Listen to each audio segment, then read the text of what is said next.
Good morning, students. Today we'll be studying about the very first chapter of your grammar book, that is noun. So before I begin with it, I hope you all are friendly with this term. What is noun? A noun refers to the word that names a person, animal, place, thing or any idea. So basically noun is a naming word. Let's see it with an example. Priya went to the zoo to see the lion.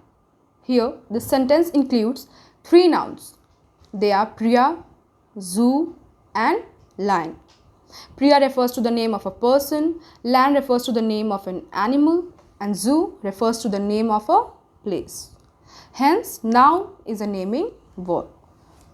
Now let's move on to the types of noun. There are 5 different types of noun. The first one is common noun.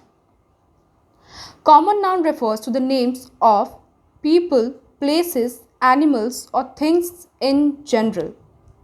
By saying this word in general, I mean it represents a whole class of its kind. Let's see it with an example. Teacher. When I say this word teacher, I am including all the types of teacher. I am not saying about any particular teacher. In fact, I am including all the teachers. It means the teacher can be male or female. The teacher can be belonging to an English medium school or a Hindi medium school. It includes all the teachers. Similarly, when I say school, it does not mean that I am talking about any particular school. By saying school, I only mean school in general. It can be any school. Now, let's move on to the second type, that is proper noun.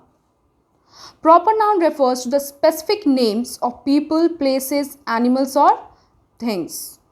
By saying this word specific, I mean I'm talking about an individual.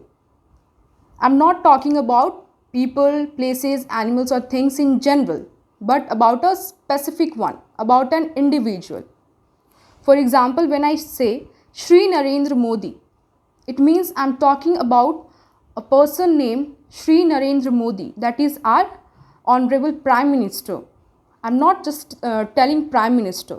If I would have said that I'm Prime Minister, it means I'm talking about a common noun. But now here I have mentioned the particular name of the Prime Minister. So Mr. Narendra Modi is a proper noun. But when I say Prime Minister, it is a common noun. Students, there is a very important rule which you all must remember while applying proper noun. That is, it always starts with a capital letter. Now here is a small table to make you understand the concept of proper noun and common noun.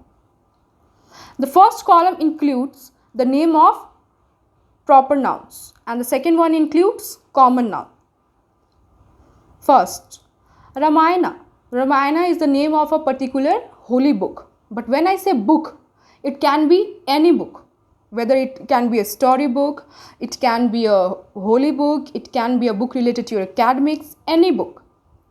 Second, Brightland School. When I say Brightland School, it means I am talking about a school named Brightland. It is a specific school. But when I only say school, it means it can be any school. Now, Daltonganj. When I say Daltonganj, it means I am talking about a specific city which is named as Daltonganj. Hence, it is a proper noun. But when I say city, it means I am talking about any city of the world. Hence, it is a common noun. Now, let's move on to the third type, that is collective noun. What is collective noun? It is a name given to the group of people, animals, objects and places. As it is obvious from the name collective, it means a collection of people, animal, places or things. Here is a table to make you understand. The first column consists of a group and the second one is the name of collective noun for that particular group. For example, a group of players, the collective noun for a group of players is team. The collective noun for a group of sticks is bundle. I hope you all have understood it.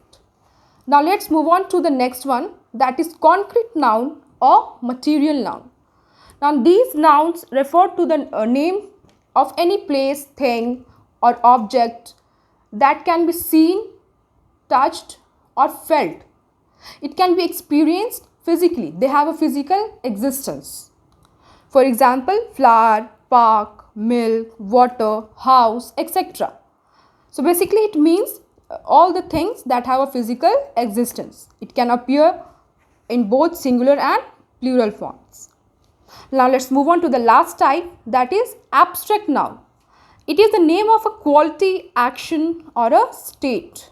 It refers to the ideas that we cannot see or touch.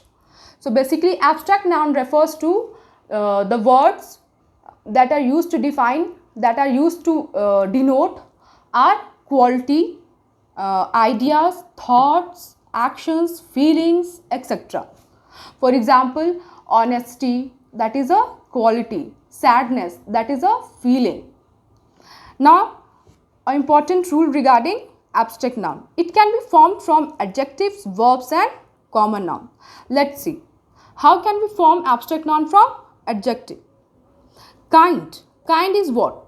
An example of adjective. But when we change it into abstract noun, it becomes kindness. Now, what is kindness? Kindness is a quality. Hence, it falls under abstract noun. Next, from verbs. To obey someone is a verb.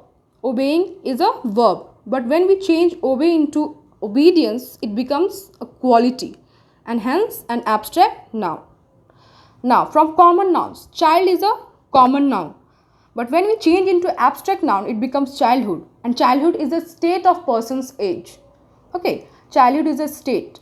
And I told you, abstract noun is a name of a quality, action or state. Hence, childhood becomes a abstract noun. I hope you all have understood the concept of noun and its types. Thank you.